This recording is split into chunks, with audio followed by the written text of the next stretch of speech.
Okay, so welcome everyone to HEC Montreal's Chair in Energy Sector Management webinar series. I'm Joanne Whitmore, Senior Researcher at the Chair. Today's webinar will be presenting a review of technical, operational, and managerial options for decarbonizing freight transport. As some of you know, freight transportation accounts for around 8% of greenhouse gas emissions. In Quebec, that's even double given that we have hydroelectric power. It's been identified as one of the most difficult sector to decarbonize, mainly because of the steep growth in freight traffic and heavy dependence on fossil fuel. This talk will examine the numerous options for achieving deep reduction in freight-related emissions, including supply chain restructuring, freight modal shifts, improved asset and energy utilization, and a switch to lower carbon energy sources. Our guest speaker is Alan McKinnon. He's professor of logistics at the Kühne Logistic University in Hamburg. He was founder and director of the Logistics Research Center at Heriot-Watt University until 2012. He's held visiting professorship in China, Malaysia, Sweden, South Africa, and the UK. He's been researching and teaching freight transport and logistics for over 35 years. He's also been an advisor to several governments, parliamentary committees, and international organizations, including the OECD, the World Bank, the United Nations, and the Intergovernmental Panel on Climate Change. He was chairman of the World Economic Forum's Logistic and Supply Chain Council and is currently a member of its Council on the Future of Mobility.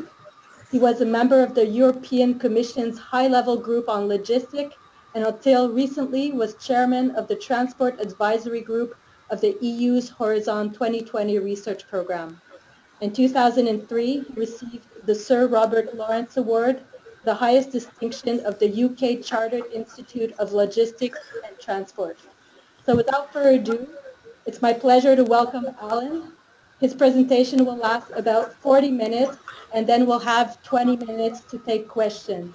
Participants can send their questions at any time during the presentation by typing them into the GoToWebinar platform.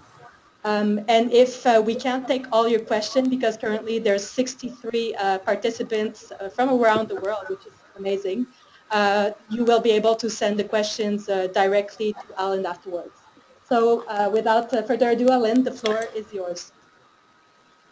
Thank you, Joanne. It's a pleasure being able to contribute to your seminar series. And good afternoon to everyone who is listening in from around the world. Thank you for giving up your time. I think there'll be something here for everyone. It's a fairly wide-ranging presentation. I'll be referring to a lot of literature and data in the course of the presentation. I'll be posting on my website details of all the material and to give you links to the websites afterwards so that don't feel you have to take notes. I thought I'd begin by saying a few words about my university. Many of you will not have heard about it. It's a private university that was set up in 2010 by the Kühne Foundation, and it focuses on logistics, supply chain management, and related management disciplines. We're only 7 years old, so we're quite small still. We've got only 25 professors, but we've achieved a lot in a short time, and sustainability is one of the focuses of our research activity. And I should also mention that we actually won the German government's Higher Education Prize for freight transport earlier this year as well. Okay, moving on to the theme of my webinar this afternoon.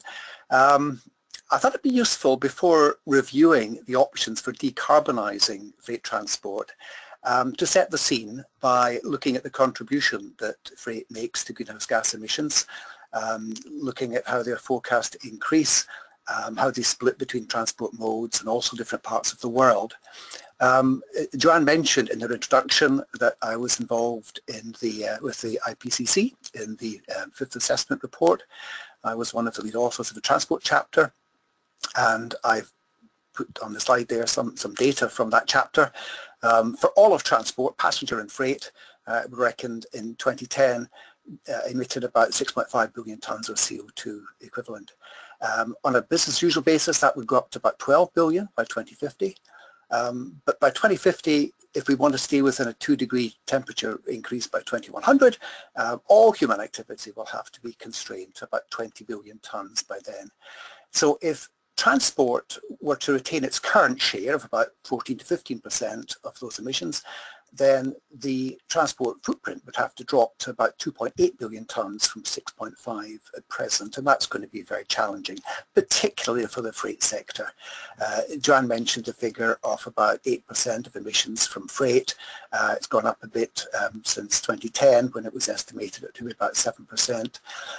The study by IDEE SDSN in 2014 suggested that by 2050, on a business usual basis, that freight could account for as much as 16% of greenhouse gas emissions, and that report also identified freight as one of the most challenging sectors to decarbonise, mainly for two reasons. One, because of the steep underlying growth in demand for freight transport services, but also because of the sector's very heavy dependence on fossil fuels. To give a sense of the extent to which we will have to decarbonise freight transport to meet current targets, here within the EU, for example, the EU has set a target for reducing total greenhouse gas emissions from freight transport by 60% by 2050 against a 1990 baseline.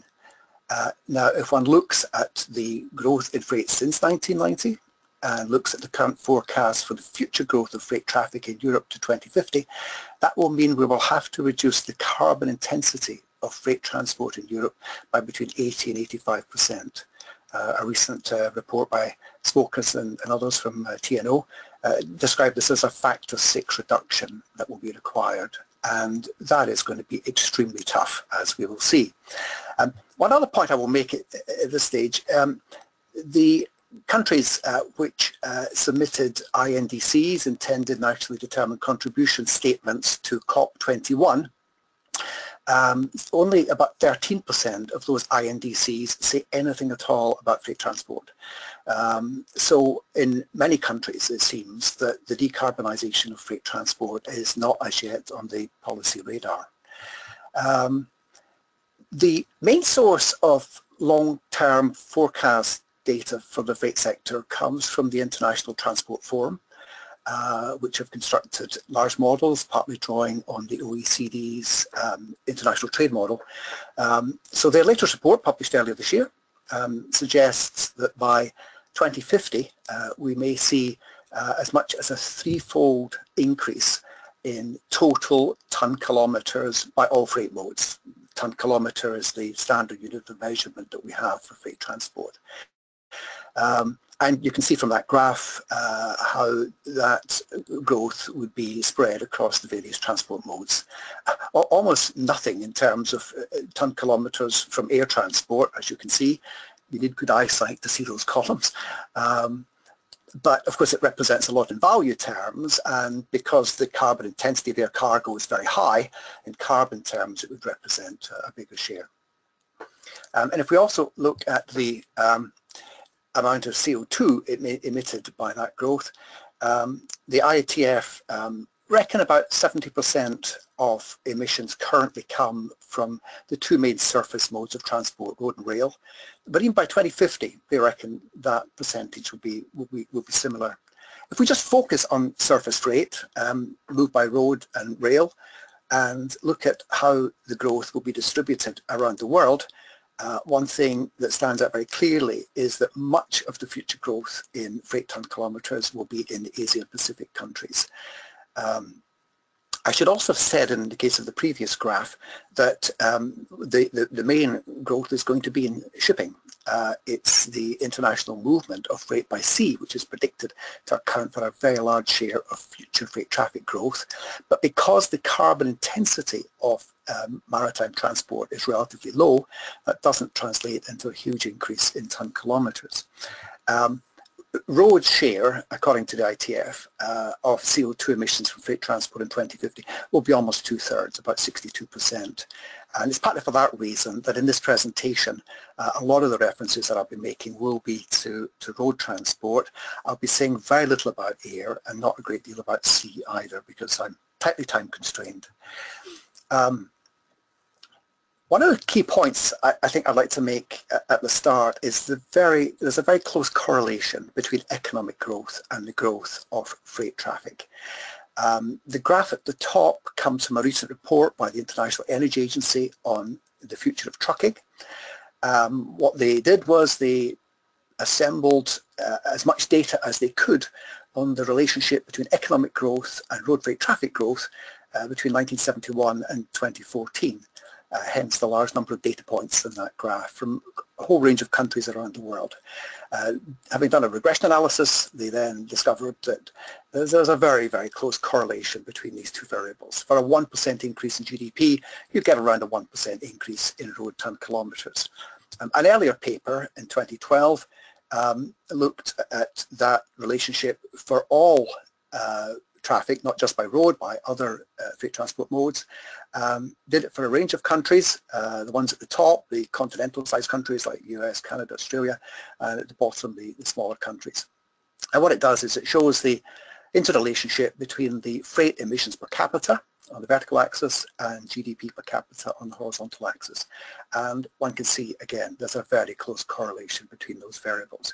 So the challenge is to try to decouple those trends so we can still enjoy the benefits of economic growth without suffering the extra freight emissions from freight traffic. Now, in looking at what we do about this, again, I've spent many years doing research in this area, working with companies and governments.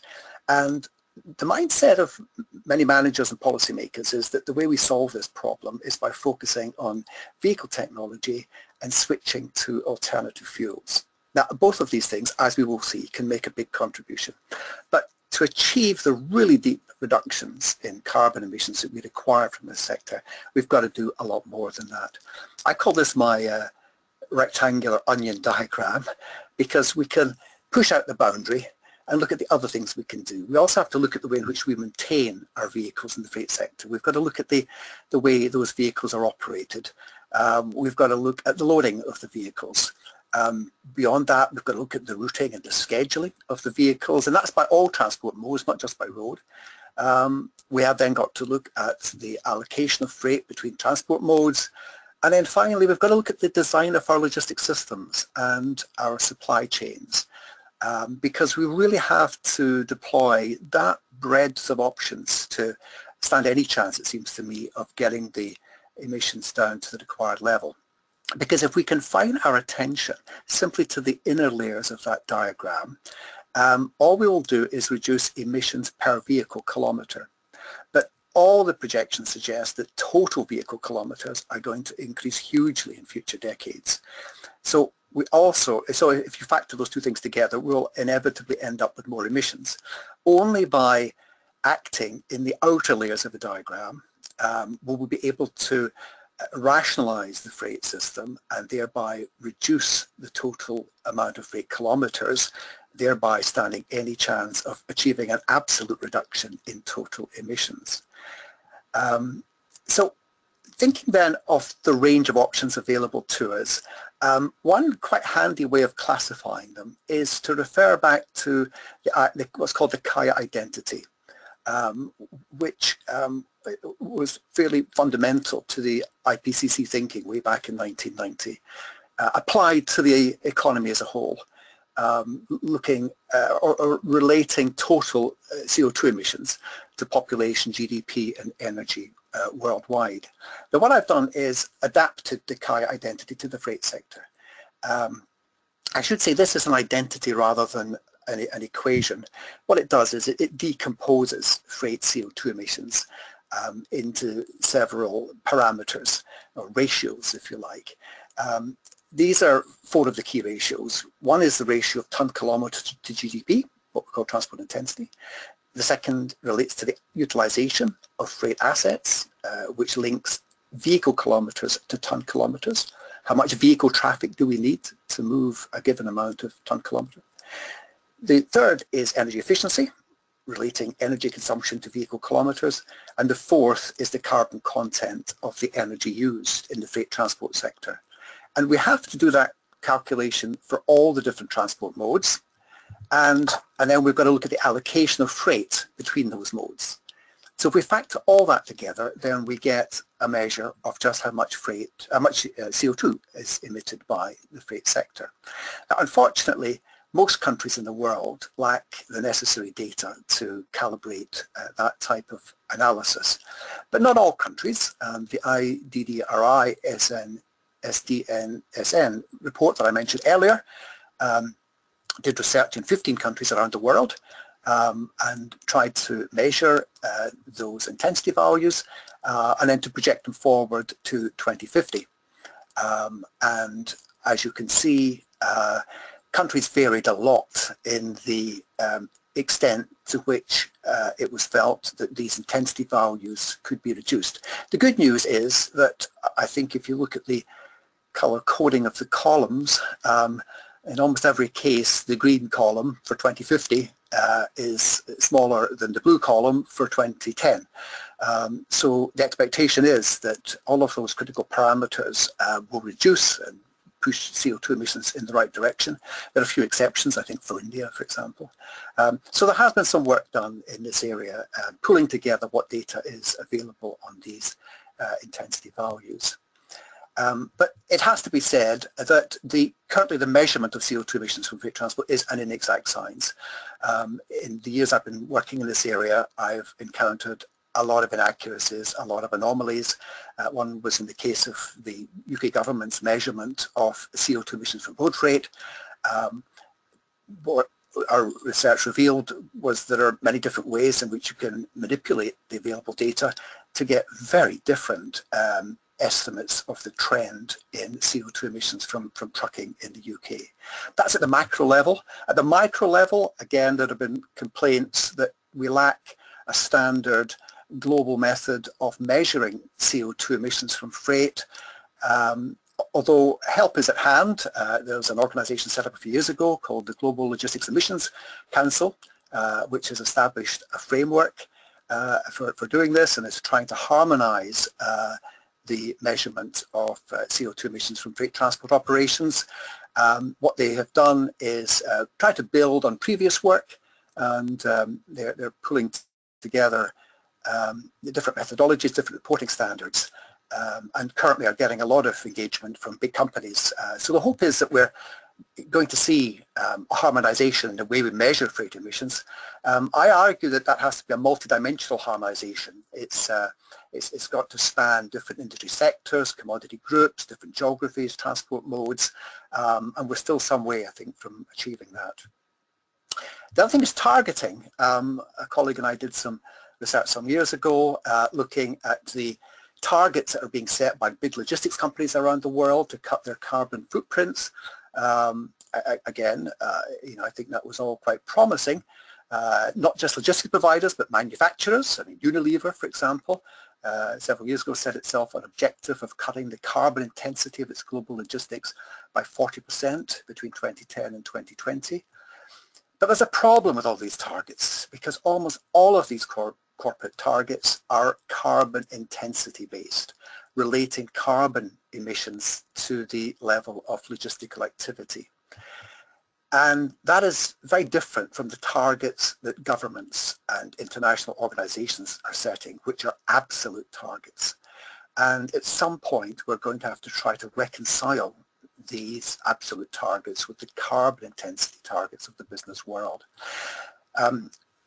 There are some hopeful signs. Earlier this year, for example, DHL declared an objective that it's going to make its global logistics activities zero carbon by 2050. And good luck. I hope to achieve that. We've also seen the development of the so-called science-based targeting initiative to help companies link their emission reductions to climate science. My only concern there is if one looks at their methodology report, it doesn't handle freight terribly well. Freight simply gets lumped into a residual other transport category, but I understand that the SBT organizations are currently reviewing how they handle freight. Anyway, going back to the various options that are available to us. So on the basis of the Kaya identity I mentioned earlier, we could identify 5 categories of measure that we can apply to try to decarbonise freight transport. The first is just to reduce the demand for freight transport. Second is to shift the freight to lower carbon transport modes. Third is to fill the vehicles better, right? Optimise utilisation of the assets. Fourth is to improve energy efficiency of freight movement, and the fifth is to reduce the carbon content of freight transport energy. And I'd like to look at each of these categories in turn. First of all, on reducing demand, now obviously the amount of freight we move is going to be closely related to the amount of stuff that we consume. And some people have suggested that in the longer term, going to 2050, that the level of material consumption may reduce. Steve Howard, the sustainability director of IKEA some years ago, suggested in the developed world that we were approaching peak stuff, that as we get wealthier, more of our money is going to go on services, on experiences rather than physical goods. Other people are arguing as we get wealthier, we're going to move to a more sustainable form of consumption, and that potentially that will reduce just the amount of stuff that has to be transported. I'm not entirely convinced. And if that were to happen, that's a very developed world perspective. I mean, there's still going to be huge future demand for material consumption by all the people living in lower income countries. So I don't think that is what people are calling the degrowth approach is going to have a big impact on future freight transport volumes. The alternative is a process of what's called dematerialization, how we might still have similar and rising demands, but we just require less material to meet them. So if the circular economy develops, as people are predicting, there'll be more recycling, remanufacturing. That could reduce the amount of material we move. We've already seen substantial digitization of physical products like entertainment media, software and so forth, essentially converting freight consignments into electronics or electrons. In some sectors like electronics, there's very pronounced miniaturization, lightweighting. There's also 3D printing, which may help to decarbonize freight transport. Using less material, there's less wastage, it rationalizes supply chains. There was a report published recently by ING Bank in the Netherlands suggesting that by either 2040 or potentially 2060, as much as 50% of manufactured output will be 3D printed. And they reckoned that that would then significantly reduce the amount of world trade, perhaps by as much as 40% by 2040. I'm not entirely sure that's true. I mean, if one reads the report, I've got some questions about the empirical basis of their analysis, but nevertheless 3D could have some impact. But my feeling is for 3D printing to have a big effect in reducing freight traffic volumes and emissions, we would have to see a big uptake of 3D printing at a domestic level, at the front end of the supply chain. And I don't see that happening anytime soon. We would also have to see a huge increase in the functionality of 3D printers if they were to produce a whole range of the sort of products we currently purchase. And also we'd have to see a collapse in the unit price of 3D printing, narrowing currently the huge difference there is in the unit costs of 3D printing as opposed to batch manufacturing in factories. Other things we could perhaps do or could see reducing future traffic volumes. The ITF forecast suggests that it's shipping that's going to account for much of the future traffic growth, which relates to international trade. And one thing we've observed in the past 10 years is that the ratio of international trade to GDP has been reducing. The so-called trade multiplier has been declining. Some people see that's a temporary phenomenon. Some see this as a structural change in the global economy, which is going to reduce the transport intensity of the global economy. Maybe that will be reinforced by the current move to protectionism with President Trump's policies in the States, with Brexit, the stalling of international trade agreements like TPP and so forth. But on the other hand, there are big movements currently underway to improve trade facilitation, to ease the movement of trade across international frontiers, which some people are projecting could add an extra $1 trillion to international trade. So there are some factors might counterbalance any trade protectionism. There's also the reshoring debate, what I call the battle of the consultancies. Some consultancies like Boston Consulting Group claiming they've surveyed companies in the States, and there's a desire now to repatriate a lot of manufacturing. On the other hand, A.T. Kearney have their US reshoring index, measuring the net amount of reshoring from year to year, and what they found is that in fact there's still significant offshoring, that they don't detect any real move towards reshoring. Reshoring, I should have explained, this is bringing back manufacturing from low labour cost countries to developed countries like in Europe and North America. And also a report from the European Parliament, again, couldn't find much evidence of manufacturing returning to Europe. But it's possible over a 20-30 year time span that automation will promote a return of manufacturing to North America and to Europe, because it will reduce the importance of labour cost differentials in determining the location of manufacturing. But again, that's open to debate. There are things that companies could do to reduce their transport requirements globally. Big drivers of freight traffic growth in the past have been the process of globalization, the centralization of inventory in larger warehouses in fewer locations. These have been the cause of a lot of ton-kilometre growth, both nationally and globally. But it's unlikely that those trends are going to go into reverse in the near future. For one thing, they would carry relatively high carbon mitigation costs. So I don't think that is going to happen anytime soon. And maybe it's not even desirable, because one would have to calculate the overall CO2 impact of relocalizing manufacturing. Because if you do your life cycle analysis, freight transport often accounts for only a small percentage of total greenhouse gas emissions. Most of those emissions come from the production activities. So we're always going to want to produce the goods where the production-related emissions are minimized, even if that means we've got to transport them a bit further. Interesting paper some years ago published by Kühne, Hummels and others that suggested that about 40% of international trade actually yields a net reduction in CO2 emissions once you take account of the production-related emissions in both the source and importing country. But one thing that will help, of course, is the fossil fuel phase out in the remaining part of this century. I mean, the G8 committed themselves to making the planet fossil fuel free by the end of this century. Other individual countries have decided to go fossil fuel free before that. In 2015, the movement of coal, oil and gas accounted for about 41% of the weight of all maritime trade. So if we eliminate that, that reduces the amount of transport. On the other hand, we have to put in place a renewable energy infrastructure, which is both very material and transport intensive. So for the next few decades, we're going to have to take the hit that we'll be moving a lot of these materials, and that will impact on freight volumes. We also have to think of what other changes there will be to freight demand in a climate change, low carbon economy. You know, if one looks at the projections for decarbonising our economy by 2050, we're going to have to rely very heavily on carbon capture and storage.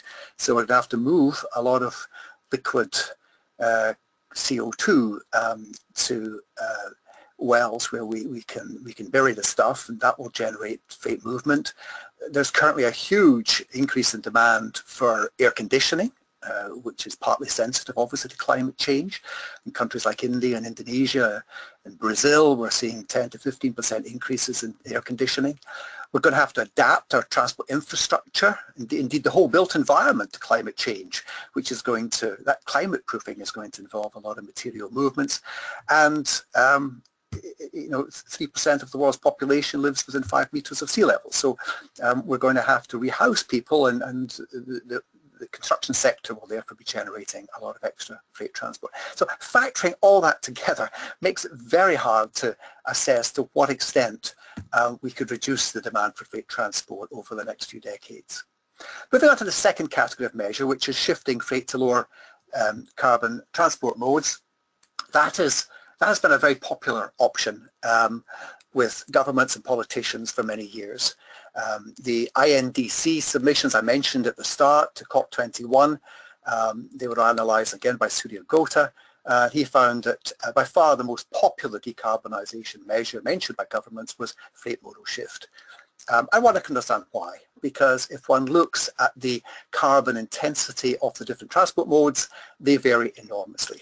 So it makes a lot of sense in carbon terms to shift as much freight away from air to sea and from road to rail and to water as well. One has to be careful with many of these comparisons, however, because they usually exclude intermodal services. In the case of rail, these days a lot of the growth in rail has been in intermodal services that require a road feeder movement at either end. What we need are modal carbon intensity calculations that are done on a door-to-door basis. Another thing that we need to do is not simply base our modal choice decisions and our modal choice policies on current modal intensities. What we should be doing is basing them on a projection of future trends in the carbon intensity of different transport modes, because not all modes are decarbonising at the same rates, and we should be taking account of that in our policy developments. And another thing we should be doing is pushing out the calculation boundary, because as NTM in Sweden have observed, almost all our carbon intensity data for freight transport currently is expressed on a tank-to-wheel basis, just looking at the stuff that comes out of the vehicle exhaust. That's giving us a very partial view of the carbon footprint of freight. So we really have to do the calculations on a well-to-wheel basis. We've got to factor in the emissions from vehicle and infrastructure maintenance, from vehicle infrastructure construction, and also the related activities in administration, IT, the buildings, the commuting, which all relate to the way we manage our logistics. And we are currently a long way from doing that. The other problem that we have with freight modal shift is that if one looks at the available data from around the world, the modal shift has been going in the wrong direction in most countries. That certainly as far as surface transport is concerned, that road has been increasing its share of the freight market. We see that in Europe, we've seen it in the States. It's particularly pronounced in a country like India, where the rail network has been hemorrhaging freight traffic to road now for several decades. There are a few success stories. So in the UK, following privatisation in the mid-1990s, the railways did increase their share of the freight market. Unfortunately, it's now stabilised and slightly dropping. Mexico is another success story for rail, where rail has been expanding its share of the market, but there are very few countries exhibit that. In the EU, for example, modal shift has flatlines for several years and is way short of the EU's modal split target for 2030. The why is all of this? Well, it's just showing that it's very difficult to reverse past modal shift trends.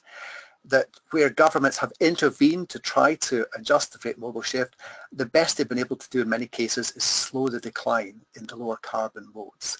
In so many countries, we see what I call logistical lock-in, where we have got production and logistical premises aligned to the road network, and it's very difficult to attract freight back to rail or water, and that's overlain by what I call here managerial reluctance to shift freight to alternative modes.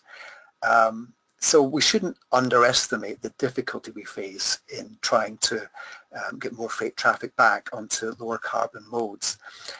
Nevertheless, there are things that can be done. So in many countries, the focus is on intermodal services, and it's corridor based. We see that very much here in Europe, where 9 intermodal corridors have been identified, and resources are being ploughed into those corridors to try to achieve a strong modal shift. Same in India, it's a corridor structure. Clearly, we need a clear strategy for the development of intermodal hubs, and also to use those hubs as nuclei for logistics development, to base warehousing and handling there. We can also apply new concepts, and one I will mention briefly is what's called synchromodality. It's a Dutch concept, but which is gaining traction now across Europe.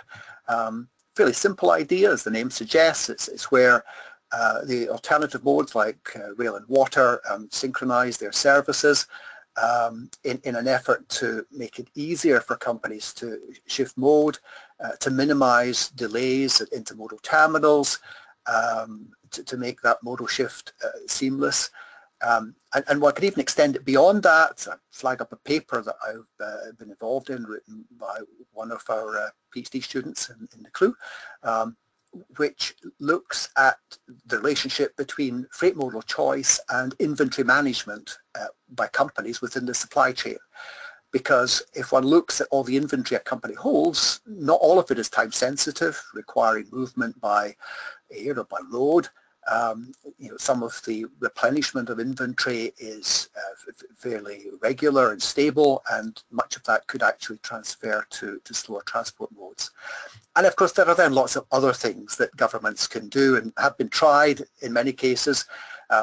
We could do radical things like internalising the environmental costs of freight transport, which would work to the advantage of low carbon modes. We can maybe subsidise them. We could change our land use planning systems, our infrastructure appraisal. So there are things that we can do. I don't want to be too negative about modal shift because it is a big potential contributor to CO2. Moving on to my third category of measure, which is optimising vehicle utilisation. I say optimising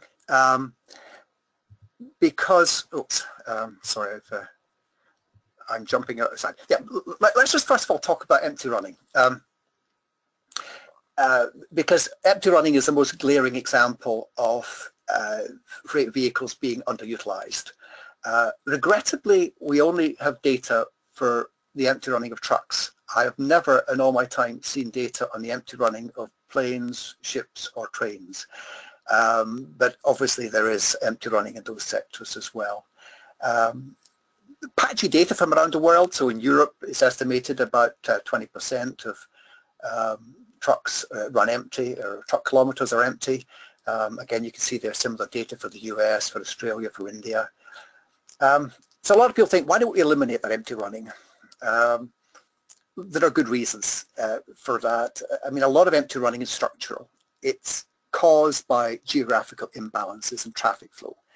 And although freight operators can use a practice called triangulation to try to offset that, these imbalances are always going to set a lower boundary on the extent to which we can cut empty running.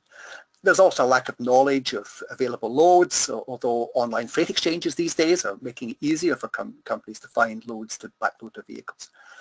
Other problems are incompatibility of loads and vehicles, the tight scheduling of deliveries, which I'll say more about in just a moment, limits the opportunity for backloading.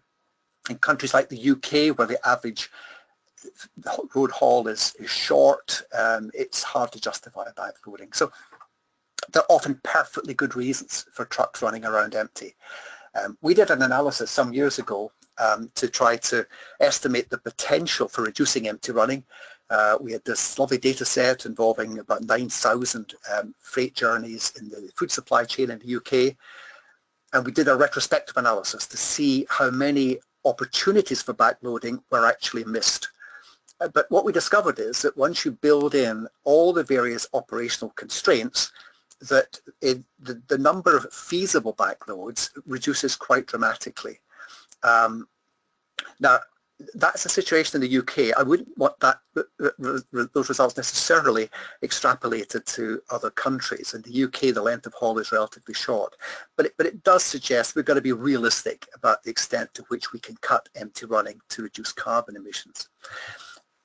I say optimizing vehicle loading. This is for the vehicles that are not empty, the ones that are actually carrying a load. Because in developed countries, the problem tends to be the underloading of vehicles, whereas in much of the developing world, the problem is overloading of vehicles, which can still be disadvantageous in terms of fuel efficiency and carbon emissions. So what we want to optimize it to fill the vehicles and stay within the weight limits. But researching this area to try to make an assessment of what the potential carbon benefits be is extremely difficult. Partly because the density of freight varies so much. Almost all the data that we have on vehicle loading, and that is not very much, is weight-based. We have hardly any data at a macro level on the utilization of vehicle space, either in a two-dimensional sense or in terms of three dimensions, in terms of cube. I mentioned the variations in density. You know, it's huge. I'm going from polystyrene foam in one hand to steel in the other. So the light loads, the low density loads cube out, they use all the space before the weight limit is reached, whereas at the other end, so many of the dense loads weigh out before all the space is filled. So if we simply base our utilization measures on weight data, we just underestimate the extent to which the space in the vehicle is actually filled. So therefore, I argue it's really very, very hard to make a proper assessment of the impact of improved vehicle utilization on CO2. But what I also say is that a lot of the underutilization of vehicle capacity isn't due to inefficiency or poor management on the part of the companies. Often companies are perfectly rational when they underload a vehicle, because what they're doing is optimizing their logistics at a higher level. And that often makes sense to trade off lower vehicle utilization for less inventory, lower handling costs, higher sales. Which takes me on to the subject of just-in-time. Because many people these days argue that the just-in-time principle, which sees goods being delivered frequently and in small quantities to factories and warehouses to minimize inventory, they argue just-in-time is incompatible with low carbon transport. So it suggested that we should be relaxing the just-in-time principle, because that would then give companies more time to consolidate loads and to find backloads for their vehicles. It would make it easier for rail and waterborne modes to capture more freight traffic because they're a bit slower. But, an important but, just-in-time is not simply a stock control system. It's a whole business paradigm which is designed to minimize waste in production operations. And it's likely that just-in-time will be contributing to energy savings and probably CO2 savings within factories and warehouses. And therefore, until we do a holistic analysis of this, I think it would be premature suggesting we should relax the just-in-time principle.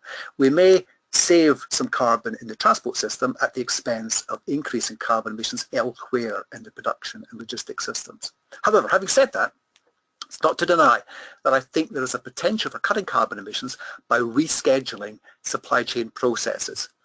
Because if you think of all the processes that occur between you placing an order for a product and the product arriving, I reckon there are about 10 different activities, most of which take place within the buildings, within the factories, within the warehouses or the shops. What I've done in these graphs is look at the relationship between the carbon emissions from these activities and the amount of time. Because a lot of those activities that occur within the buildings are very low carbon, and yet they consume a lot of time. Process mapping has shown there's a lot of slack time in these internal processes. So if we were to speed up those processes, that would allow us to that would offset any additional transit time that would occur if we slow down the transport operation, because it's transport which is the activity which consumes both time and emits a lot of CO2. So my argument is that without necessarily increasing the end-to-end or the lead time, we could still make significant savings in CO2 from the transport operation. Now, I argue all of this in a paper I published last year. Some logistics managers regard this as total heresy, but it seems to me in a low-carbon world we have to look at the deceleration of transport and a slowing down of freight movement as a means of cutting carbon emissions. Something else which meets with a more positive perception is supply chain collaboration, because many people now feel that to achieve the deep decarbonisation of freight transport, where companies will have to increasingly share their logistics assets. Now, this has been debated for many years, and I think it's only now, in some parts of the world, particularly here in Europe, we're beginning to see momentum build for this type of collaboration. I detect a change in the corporate mindset. Many companies now realize that they have maxed out their internal transport efficiencies, and the next big gain will come from collaboration. Those companies that were afraid of doing this from possibly contravening antitrust legislation now realize that's not the case, that this doesn't necessarily have to be illegal. And we've got all sorts of IT tools that we can now use to support collaborative working. And there are good examples of this happening. So just to mention a few, Procter & Gamble and Tupperware here in Europe combine high density loads and low density loads to fill their vehicles more effectively, cut carbon. Even competing companies like Nestle and United Biscuits here in the UK, moving very similar products, now share vehicles to cut carbon. And Nestle and PepsiCo in Europe, Benelux countries.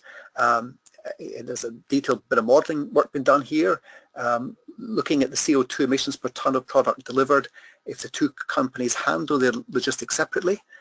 And then what happens if they use the same logistics provider and they group their loads, and then go beyond that to indulge in what we call collaborative synchronization, where the two companies try to readjust their schedules to maximize the loading of the vehicles. And as you can see in the table bottom right hand corner, going to collaborative synchronization significantly reduces the carbon intensity of that transport operation. These examples come from an EU project called CO3, which I mention later.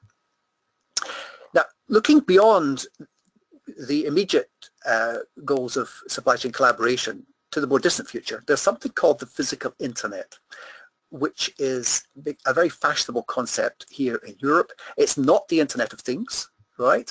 It's the main advocate of the physical internet is actually a French Canadian called Montreal. He argues that what we should be trying to do is replicate the digital internet in the physical world, because the digital internet is an open system. It's collaborative. We can send an email today to the other end of the world. We don't know where it goes. It bounces around servers. It simply takes up slack space in the global communication network. So the expectation is that ultimately that's maybe how we will manage freight. When I first heard about this, I thought this is very far-fetched. This is science fiction. But it has gained credibility. There was an article about it in the prestigious journal Science. The European Union's technology platform for logistics called ALICE has now adopted the physical internet as its vision for the future of logistics in Europe.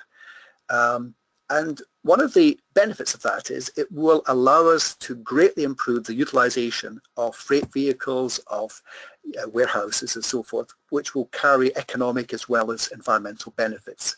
So the question is this really the future of logistics? Because if so, potentially it could yield large CO2 savings from the freight sector.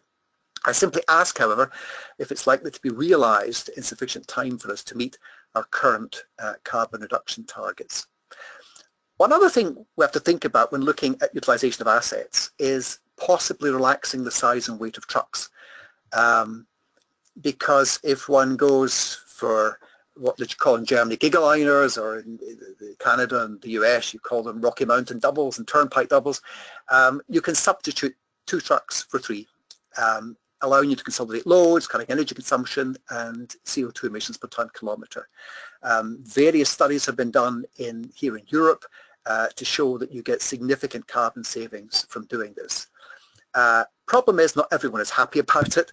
The railways in particular foresee a big increase in the size and weight of trucks as Armageddon, potentially eroding a lot of traffic from rail, and indeed they're actively campaigning against this here in Europe.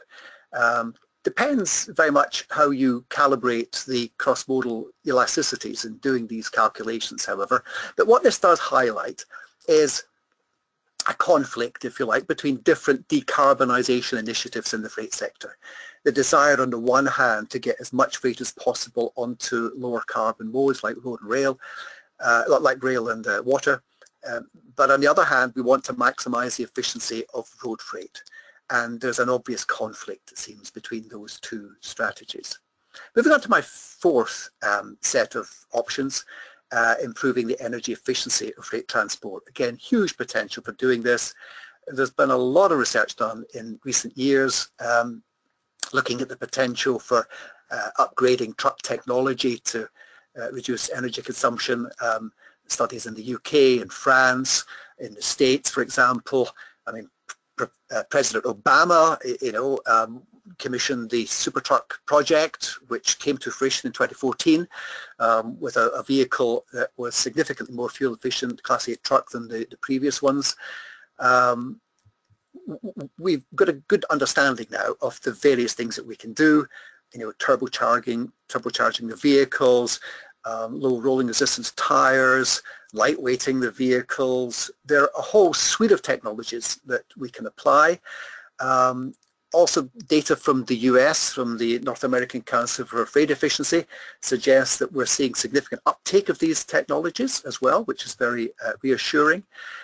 It's not just in new vehicles, we can also retrofit vehicles with a lot of that technology. In some countries in the developing world, governments are running vehicle scrappage schemes to accelerate the rate of vehicle renewal. We're also seeing these technology improvements cascade into the developing world, through the global supply chains for second-hand trucks. And also to drive that, we're seeing more and more countries adopting fuel economy standards. Japan, the US, Canada has them, China.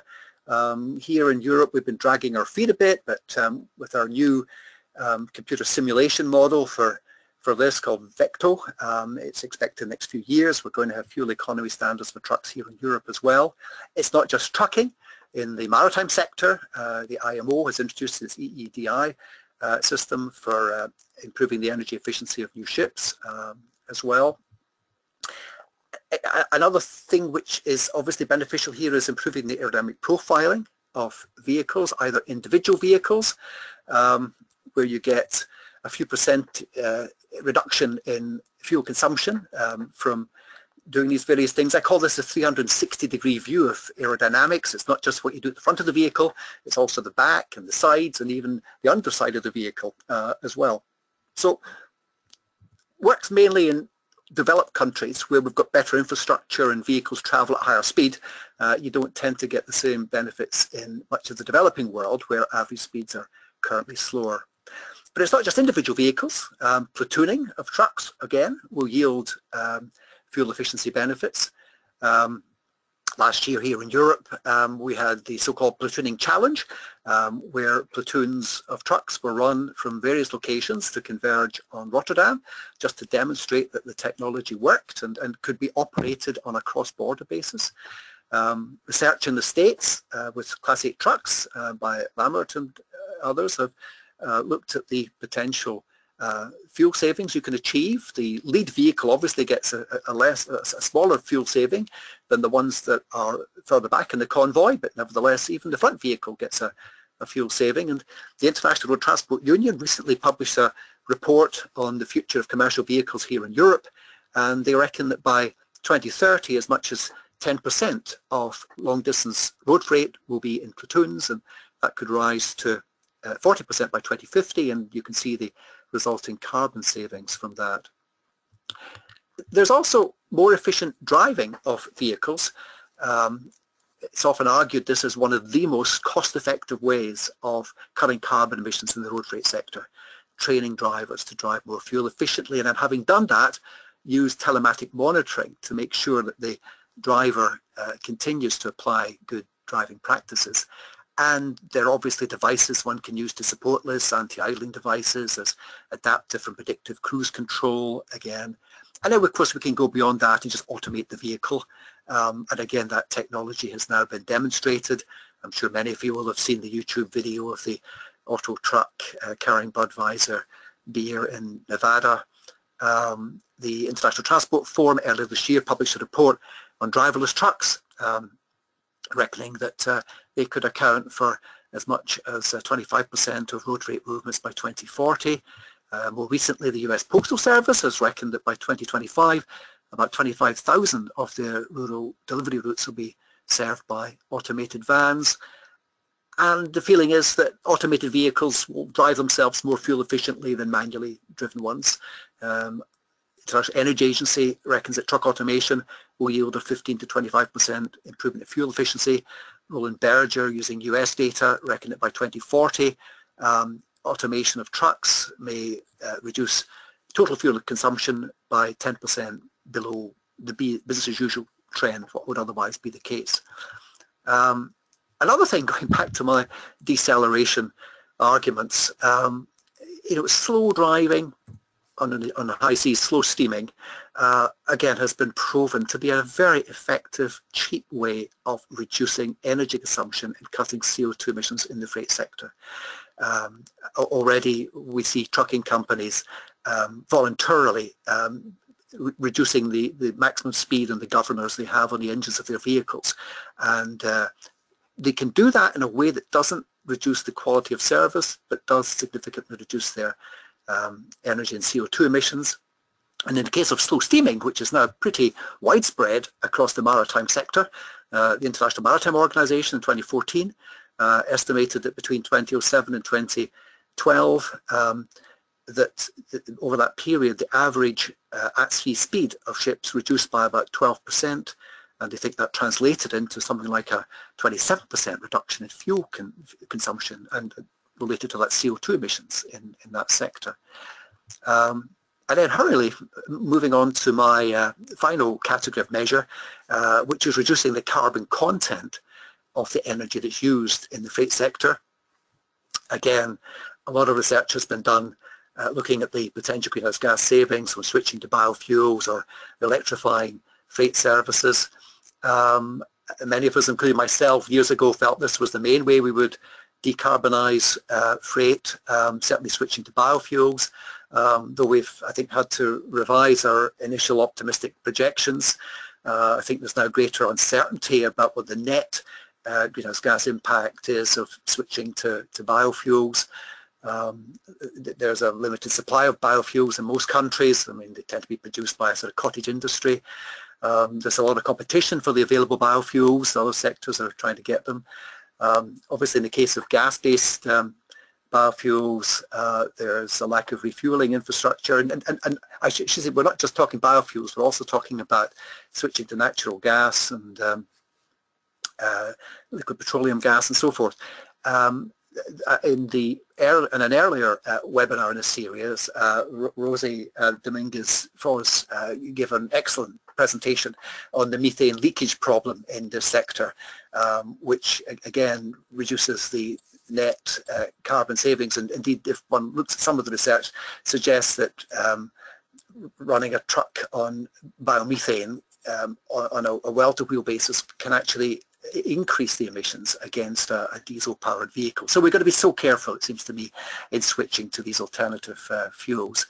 On electrification, well, currently it depends obviously on the carbon intensity of the electricity in the country where you're based, and that varies enormously around the world. But if one believes all the projections, we're going to see that average carbon intensity dropping quite dramatically over the next few decades. The sectors on which that will impact in the short term are electrified rail, clearly, and also local delivery vehicles on a sort of stop-start duty cycle in urban areas, for example. So that's the part of the road freight sector which we can and are electrifying, and that is working well. But again, we're going to wait till we put in place a proper recharging infrastructure. We're hoping for improvements in battery performance, and in most countries there's still a sizable price differential between an e-vehicle and a diesel-powered vehicle. In the longer term, in the maritime sector, we could probably see cold ironing of ships, where when moored in the port, the ships would be drawing low carbon electricity from the port. And maybe we may see the electrification of roads, because the feeling is that it's unlikely that trucks will be battery powered, but I will return to that subject in just a moment. So in Germany and in Sweden, currently, there's a lot of interest in the electrification of highways, seeing that as a very effective way of getting low carbon electricity into the long haul freight sector. Interesting study done for the German Ministry of Transport, as you can see, comparing different pathways for getting low carbon electricity into trucks. And the one that came out best was electric road systems, electrifying the road network, giving you a very high well-to-wheel efficiency and relatively cost-effective way of doing that. The ones that did not come out of that comparison very effectively was hydrogen and power to gas. And there's now an international agreement between Sweden and Germany to pilot the electrification of highways, to share data. There are 2 schemes in Sweden and 3 in Germany. Also in the US, I think there's an electrification of a highway from the Port of Los Angeles, putting this to the test. Various ways in which you can do it. You can either have overhead cables, or you could have an inductive system, or you can have, again, a road-based system using a sliding rail system to transfer the electricity. Anyway, factoring all of these things together, as the International Energy Agency has done, it's possible that we could achieve quite dramatic reductions in the carbon intensity of trucking operations. So you can see the IEA's projection to 2050, business as usual at the top, the reference scenario, and then their modern truck scenario, where they deploy all of these technologies and practices I've described, and it could then reduce the carbon intensity of road freight to about 1/3 of the level that it would otherwise be, using switching fuel, improving energy efficiency, improving loading, and so forth. And if you're interested in a more detailed list, the International Road Transport Union, the IRU report for Europe, published earlier this year, again looked at a whole range of things you could do to decarbonise long-haul road freight, and felt if all of those things were properly deployed, you could achieve something like an 80% reduction by 2050. And in Europe, that will go a long way to meeting that factor of 6 reduction in the carbon intensity of freight transport that we require by 2050. But there may be other game changers on the horizon. Later this month, Tesla is going to announce its electric truck, which, according to Elon Musk, be battery powered, with a battery that could have a range of 300 miles on a single charge. It will be autonomous, it will be platooning ready. If that lives up to expectation, may potentially reduce the need for us to electrify the highways, and maybe that is one of the main ways in which we will then decarbonise road freight. So we're all in tenterhooks awaiting that announcement. I'm getting very near the end. I'm just pulling various loose threads together. Another attempt has been made, or several attempts have been made, to try to compare all of the decarbonisation initiatives against 2 criteria. One is the feasibility of them being adopted at scale, and the second thing is the potential CO2 reductions that they would yield. The original version of this graph, I think, came from David Sibon at the University of Cambridge.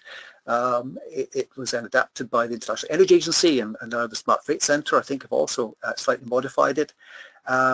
So a lot of the things I've spoken about appear on that graph, and you can see where they have been graded against those 2 criteria. So some things are relatively easy to introduce but yield a relatively small carbon emission. Other things have a big potential carbon saving but are much harder to implement. So just to end, 2 points I'd like to make. First, something on the economics of decarbonising freight transport. Because one thing that makes me relatively optimistic about this is that there's a very close correlation between cutting carbon emissions and saving money in this sector. Most of the things that you do currently to cut carbon emissions reduces energy and therefore saves you on fuel costs. And the marginal abatement cost analysis that have been done in this sector, so this graph, for example, relates to the maritime sector, suggests that most of the initiatives fall below the zero axis, the x-axis, suggesting that you're not only getting a carbon reduction, but you're also saving money in the process.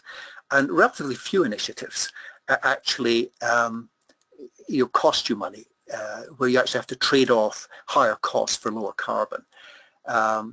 So that's done for maritime. If you were to do the same for other freight transport modes, I think you would find a similar outcome. But looking to the longer term, this is a graph I have to thank Professor Laurie Tavassi for in the Netherlands.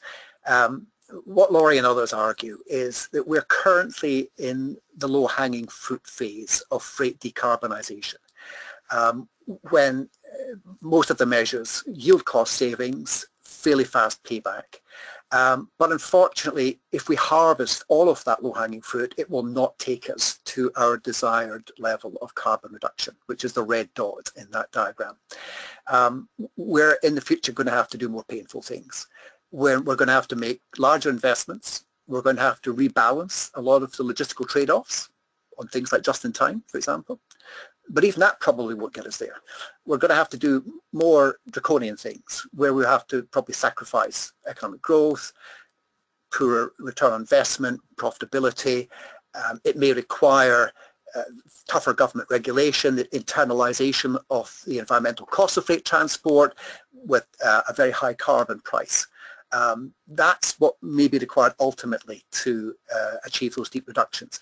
But the good news is that for the foreseeable future, maybe for the next 5–10 years, we're sliding down that low-hanging fruit section of the graph.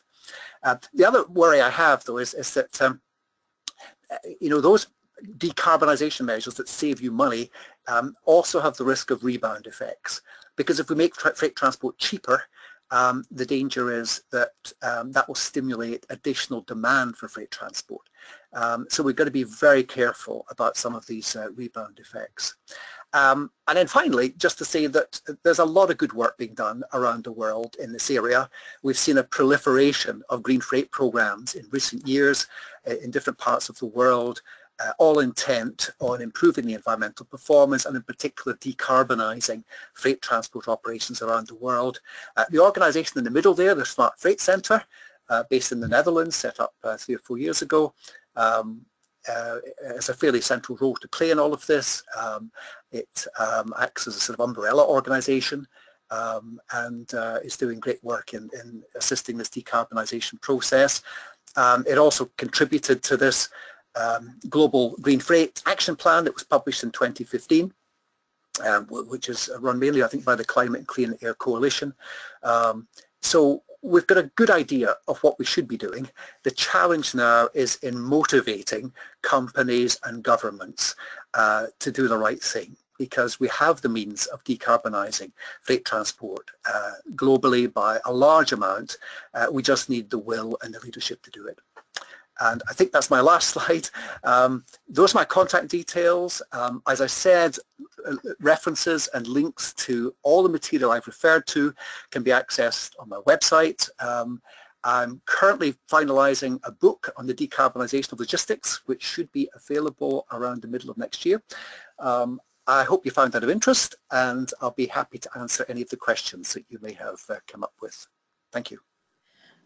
Okay, thank you, Alan. This was amazingly interesting, really rich in data. I think that everybody is probably very happy, given that pretty much everybody that's joined has stayed up to the end of your presentation.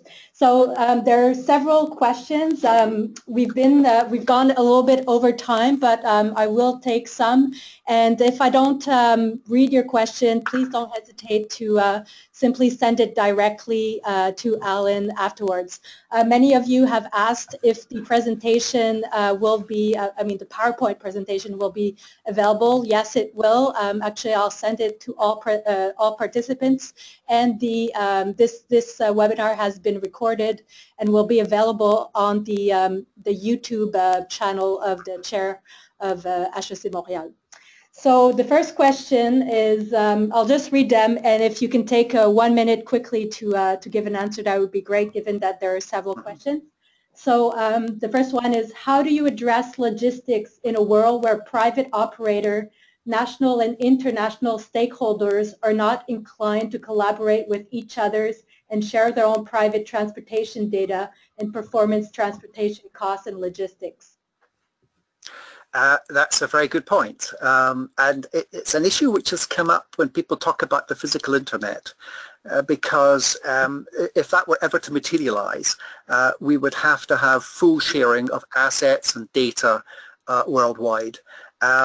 It doesn't happen at the moment. One can understand why it doesn't happen at the moment. If companies have invested in assets, they obviously want to maximize their utilization. They want to protect their commercial position in the marketplace. There are some examples, however, of alliances being formed by logistics providers, so it's not impossible. But I mean, the collaboration I've spoken about will occur, I think, initially more at the shipper level. It's shippers working together, and it's going to take longer, I think, to change the mindset of logistics managers, and it may also have to take some government action or carbon pricing to achieve that. But I agree, it is one of the constraints currently on decarbonising freight. Okay, the second question is, what is the difference between circular economy and green logistics? Oh my goodness, that's a tough question. I must use that as an examination question for one of my students. Circular economy is really about bringing goods back. It's what we call closed loop supply chains, and obviously trying to extract as much value out of life expired products as well, so that we do not always need to get virgin products. Green logistics, to my mind, is bigger than that. I would see recycling or reverse logistics as being part of this bigger subject, which I call green logistics or environmental logistics, because green logistics also relates to the outbound movement. It's what we call forward distribution of new products into the marketplace, whereas I tend to see the circular economy as relating more to the return flow of products through the supply chain. But that's just my personal view, and I'm sure other academics might take a different opinion on that one. Okay, the next question is, how do you foresee decarbonization of freight transport if the price of fossil fuel is set higher? Would it have a positive impact on all the levers you are describing? Another very good question. Yeah, I didn't say anything at all about the oil price. Yeah, clearly if the oil price is high, cost of fossil fuel is high, it makes it easier for alternative fuels to compete. Yeah, I mean, it could have a dampening effect on economic growth, and clearly the business world would be very unhappy, but in carbon terms, you know, a high oil price could support the process of decarbonisation. The debate is that likely to happen? One of my fears is that you know, those companies that currently own the fossil fuel assets in the ground, you know, when they realize that the world has got serious about cutting carbon, and governments then put in place measures to reduce the demand for fossil fuels, they will have an incentive to offload those fossil fuel assets as quickly as possible, you know, while they still have value. And these are the, you know, the so-called stranded assets. And what worries me is that if we then have a sort of fossil fuel binge as organizations dump fossil fuel as quickly as possible, that may drive down the cost of oil and other fossil fuels, which will make it even harder to encourage a switch to the alternative low carbon fuels. But again, it's a big subject. It's very hard just to sum up one's opinion in a few words, but hopefully that will have gone some way towards answering that question. Thank you. Could you comment on the adequacy of the ton kilometer as an activity metric for freight transport? What alternative metric or additional attributes are feasible, and what could increase the understanding of freight transport energy and emissions dynamic? Yes. Yes. So in the freight world, we are confined really to using the ton kilometer, because almost all our freight statistics are expressed in either in ton kilometers or tons lifted, but they're essentially weight-based measure, simply because it's easier measuring the weight of a freight consignment than it is its cubic capacity or its the amount of floor space it takes up in a container or a truck. But as I said several times in my presentation, it gives us a very partial view of the freight transport system, and it's not particularly helpful when we're trying to analyze the potential for decarbonising freight transport. It would be great if we could supplement the ton kilometre with the cubic metre kilometre as a unit of measurement, or the so-called load length measure for the space, for the floor space taken up. I was involved in an initiative here in the UK that attempted to do that, but it's very labour intensive, and few government statistical services are interested really in doing that. So one can collect micro level data, one can collect survey data, but it's very, very hard to extrapolate from that data to the national system. So although maybe I'm too pessimistic, we're moving into an era of big data. With the Internet of Things, with a proliferation of sensors across the supply chain, so in the future it's going to be easier and cheaper, presumably, to install these things in containers and vehicles. So that will give us a much better readout of the utilization of vehicle capacity in the freight sector, and certainly in research terms and policy terms, I'd have thought that will be very desirable. Okay, next question. Does your data include the local distribution and final mile of freight delivery? Yeah, so the aggregate numbers I presented at the start do. I mean, I think the ITF numbers now include all transport, but that's correct. I said very little in this presentation about what we call last mile logistics or about city logistics. In a sense, that's a separate lecture. I mean, one could talk a bit about what one would have to do within urban areas to try to reduce carbon emissions. I said nothing at all about drones, for example. What would be potential carbon savings if we were to move urban deliveries into the air and use drones powered by batteries recharged with low carbon electricity. But personally, I don't think that's going to happen. I think drones will be a niche mode of transport. But the good thing about city logistics is that it lends itself to electrification. As I pointed out, it's at the local delivery level. I think we're going to see the biggest uptake of batteries. Already we're seeing plug-in vehicles and hybrids used at that level. So assuming that we can decarbonise grid electricity, there's big potential, it seems to me, for reducing the carbon intensity of city logistics, supplemented by other things like cargo cycles. In many cities here in Europe, significant amounts of freight are now delivered by people on bicycles, and that is, I think, a very effective way of decarbonising city logistics as well.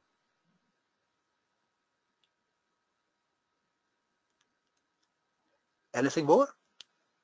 Oh, sorry. There's a question on truck size. Sorry. It will increase road damage. Trucks don't pay for road use. Isn't road pricing part of the solution? Yeah, so maybe two questions there. One is the effect of increasing truck size and weight on the road pavement. I think so long as you increase the number of axles and you spread the extra load, you can actually reduce any additional road wear. Again, this has been very thoroughly researched in those countries that have heavier trucks. I mean, they tend to have more axles. The problem is where you have to strengthen bridges, for example, where it's the total weight of the vehicle that has to be supported by a bridge. So obviously you have to incur some infrastructure costs really to check and to strengthen the bridges. But so long as you manage the sort of axle loading and the number of axles, I think you can deal with the surface wear and tear of the vehicle. And then the other issue, of course, is road pricing. And if one links that to the move to high capacity transport, to relax truck size and weight, I said that this antagonizes people on the rail lobby because their fear is that rail freight will then transfer to these larger and heavier trucks. Now, one way in which you can minimize that potential diversion is by using road pricing, so that you would then price the heavier, bigger vehicles more heavily. You would capture through taxation some of the added benefit that they derive from carrying heavier loads. And that might be one way of reducing the loss of traffic from the rail sector. So that road pricing could feature as a way of maybe reconciling the objectives of shifting freight to lower carbon modes, while on the other hand, improving the efficiency of the road freight sector. But again, it's a big subject, and it's very hard to summarize this just in a few words. There are 4 questions left, but so there's one on hydrogen, which is hydrogen is 2% of natural Earth's atmosphere environment.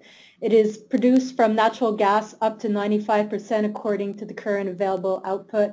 Therefore, it does not seem a good decarbonized option. Sorry. I would tend to agree with that. I know there's a lot of controversy on this subject. I mean, people hold very strongly held views on this matter.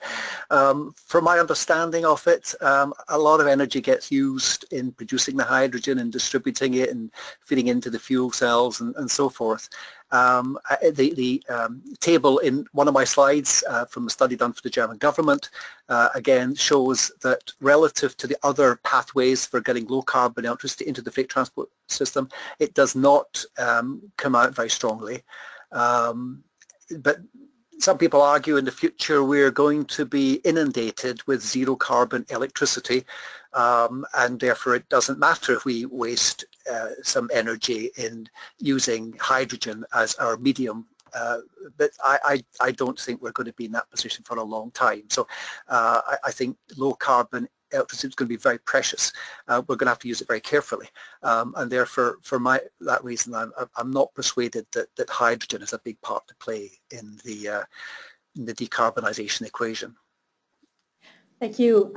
You mentioned the work of Rosa Dominguez-Faust from UC Davis on the life cycle analysis of greenhouse gas emissions of natural gas, which which could be equal or even higher than diesel.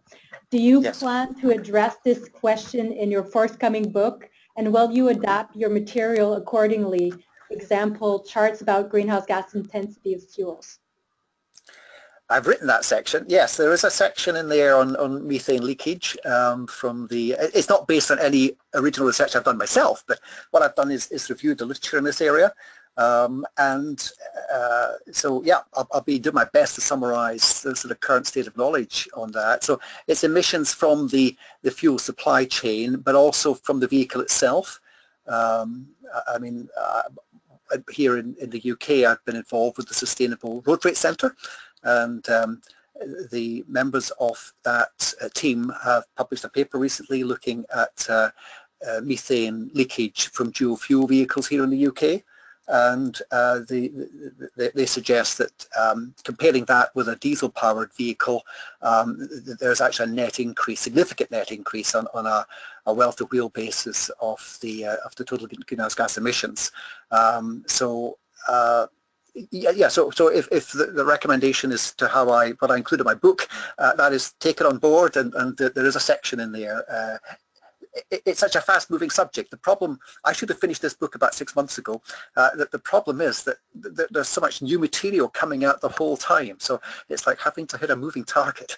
But yes, it is covered in the book. Okay. As city distribution constitutes an important share of the transport carbon emissions, what do you think will prove to be the most effective initiatives in this specific environment?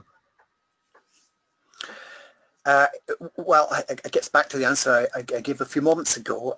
I think we can electrify a lot of that transport. We can switch to ultimately fully electric vehicles. I mean, as battery performance improves, as the price differential of electric vans reduces, as their range increases. That's one factor. I mentioned cargo cycles as well. We can also rationalize the movement of freight in urban areas through the use of urban freight consolidation centers. I've written a paper recently about what I call crowd shipping. These new platforms that allow people in the course of their commuting or their personal travel can carry parcels for others, which is a way of reducing traffic levels and also as a carbon benefit as well. So as with long-haul transport, I mean, there is no silver bullet. I mean, there are a whole range of things that one can do, most of which are mutually reinforcing, and I think that is certainly very much the case too with urban freight. I think the other thing about urban freight is that, I mean, the patterns of freight movement are currently in a state of flux. you know, as retailing is transformed and we switch from conventional retailing going to the shops to online, which creates all sorts of new logistical challenges. Now, again, I've done research in the past with colleagues on whether online retailing and home delivery is better or worse in terms of carbon emissions.